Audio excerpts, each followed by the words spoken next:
comment est-ce qu'on fait pour calculer un angle avec deux longueurs. Donc je vous rappelle qu'il faut avoir regardé la vidéo sur laquelle vous avez opposé adjacent hypoténuse.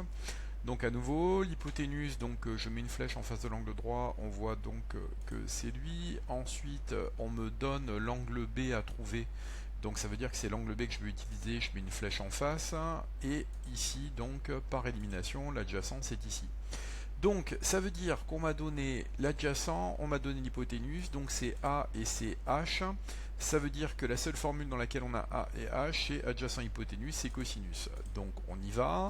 Il y a un cosinus. Ici, c'est le cosinus de l'angle B. C'est le côté adjacent, donc c'est BC divisé par AB. Ensuite, ici, j'ai 6 sur 10. La seule chose que je peux faire, c'est une division. 6 divisé par 10, ça fait 0,6. Et là, ici, j'ai une touche sur ma calculatrice. En fait, une combinaison de touches. J'appuie sur seconde, j'appuie sur cos, elle me fait un cos moins 1. Selon les modèles, ça va être arc cos qui va s'afficher.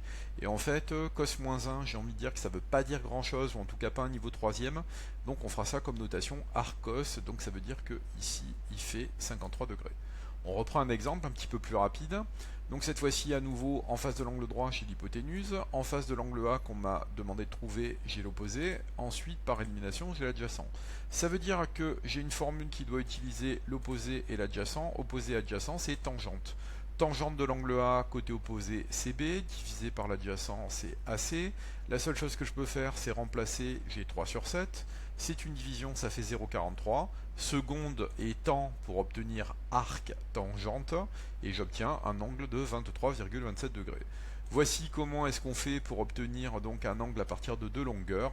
N'oubliez pas de vous abonner à la chaîne et restez curieux.